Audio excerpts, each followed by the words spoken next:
So you may be a new agent in the business or an agent that's been in for a while, or maybe you're just a seasoned agent, but you're really trying to focus in on what are those real money producing activities? What are the things that I can do every day in my business that are gonna really move the needle? Today in this video, I'm gonna cover everything about my 4 money producing activities. My name is Alex.acuff. I'm a real estate agent in Auburn, Alabama. If this is your first time to my page, make sure to subscribe, as well as hit the bell notification, and also leave us a comment if you are watching this channel and you're looking for the strategies and tactics to become a top agent in your market.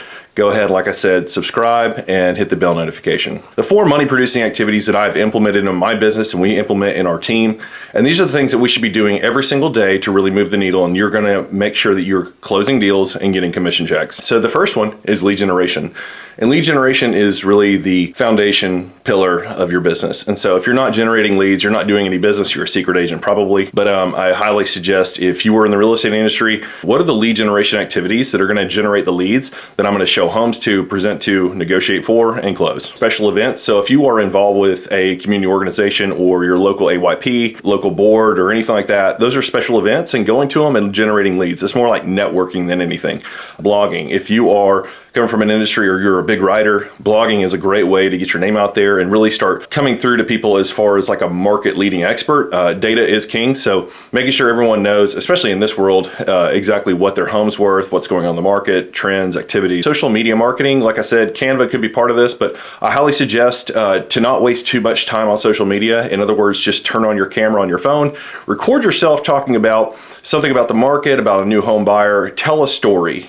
People resonate with stories. A friend of mine, he does a ton of sales through like TikTok and Instagram Reels, and I will say that he sells through storytelling. So my tip for you, for a new agent that's been in the business, from advice from an agent that's been in for less than 2 years in our current market, definitely turn on your camera, do some video, do some TikToks, do some new home buyer, telling people how to walk through the process, show some homes, stuff like that. Email marketing, definitely when you are new in the business or you've been a real estate agent for a while, if you haven't done this already, you need to do it. You need to write down about 100 people that you know. Go through your Facebook, go through your Instagram friends, Snapchat, go through your friends list, go through your phone, and write down at least 100 people that you want to reach out to. Ask them for their email, tell them you'd love to connect with them, be their trusted resource in the business, and email market. And a lot of people are really good at doing this weekly. I know a lot of agents that send me an email every Wednesday about a market update. I can tell it's really working in their business, and that is something I would highly suggest doing. Neighborhood farming, and so that means if you live in a neighborhood or a complex, and see if there's an opportunity to talk with people that own condos in your complex.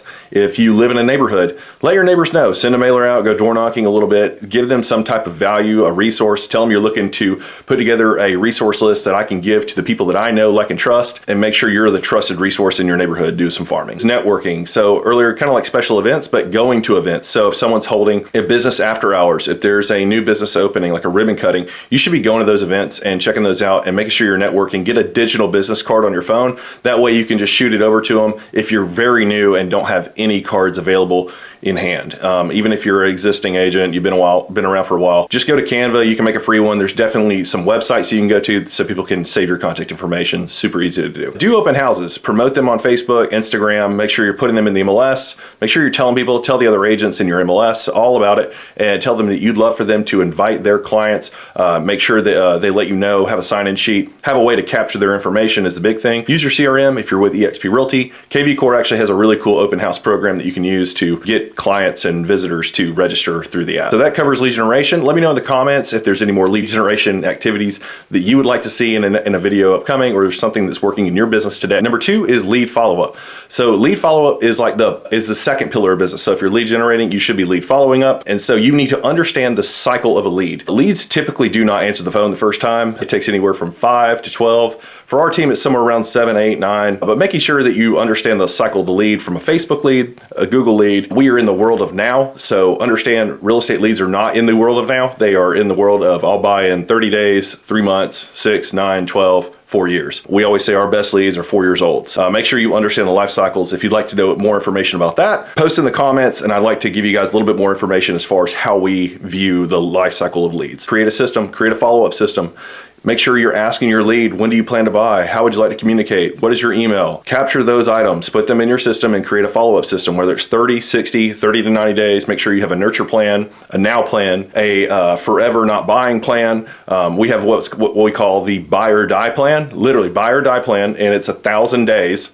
after they register is what they're going to go into as far as they're going to get information from me. So we're never going to stop. And you would be blown away at how many people buy. Aim to be the resource. So when you were lead following up, it's just not just, hey, just checking in to see if you're ready to go look at homes or ready to buy.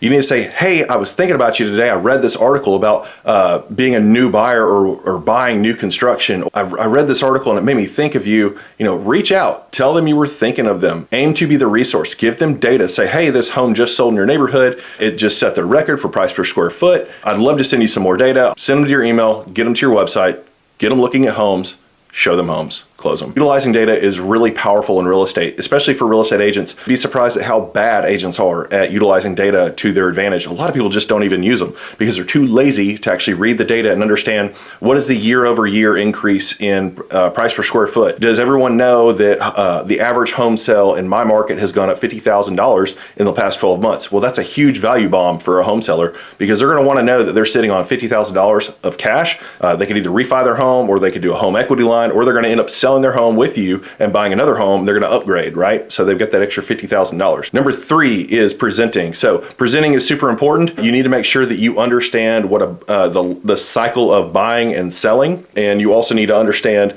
how to present a home when you're showing to effectively communicate and ask the right questions to your client and make it consistent, and making sure that you're understanding what are the things they like, what are the things they don't like. And if you were to get a home where they said it's really an 8 out of 10, you say, hey, what would make it a 10 out of 10? They're like, we just need to paint the cabinets.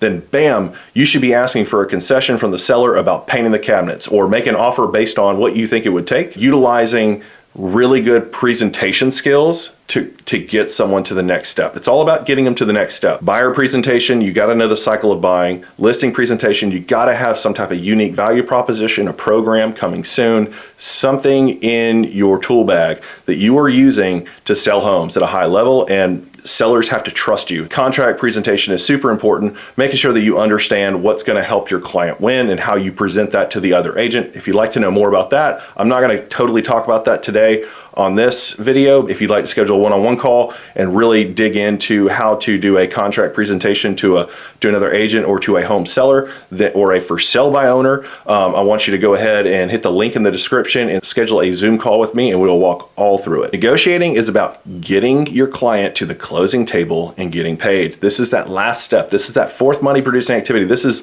the money maker right here. You need to be able to understand how to effectively negotiate a deal to get them to the closing table to get yourself paid as an agent, right? You need to do your research. You need to do your research on the home you're offering on. You need to do your research on the agent that's going to be presenting. Also, do your research on your buyer's ability to buy the home. Are there any other options for your buyer? Can they put down less down payment and have more in an appraisal gap? There's a lot of balances in this market, and you have to be very strategic about your negotiation skills. Set expectations. You should be doing this up front. We call Carter on my team likes to call this beating up the buyer a little bit. So you got to understand, make your buyer understand that you're not going to be offering $10,000, $15,000, $20,000 under list price in today's market. You have to set them up, make sure they understand what an escalation clause is, what it means to offer full price, what it means to offer an appraisal gap. How are you going to win? Do they write a letter to the seller? Does the lender need to call the agent? Making sure you're putting your buyer in the position to win, because if you're not winning in negotiations, you're not getting paid. Is take yourself seriously. I know this sounds intuitive, but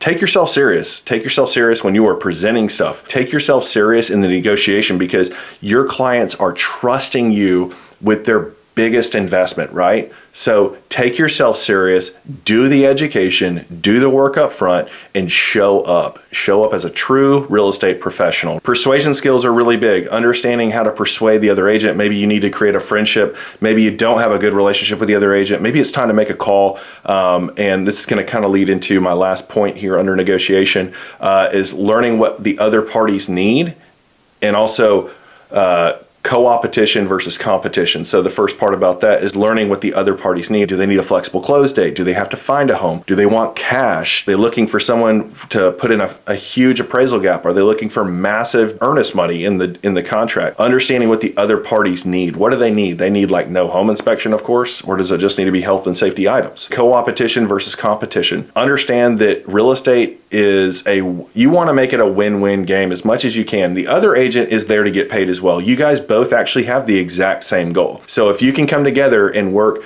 as a true co-op and not a competition, so co-opetition versus competition, you've got to work with the other agent, be a friend, do them a favor, call them, ask them how they're doing, create a relationship with the agent on the other end, and make this a very smooth transaction. Okay guys, I tried my hardest to keep this video as short as possible, but I really wanted to cover my 4 money producing activities that you as a new agent, existing agent can implement in your business today. So I hope you guys enjoyed the video. If you have any comments, please leave them below. I'd love to hear exactly what some of your money producing activities are. Smash the thumbs up or like the video. Also make sure just subscribe if you were looking for more strategies and tactics about how to be a #1 agent in your market. We will see you guys on the next video.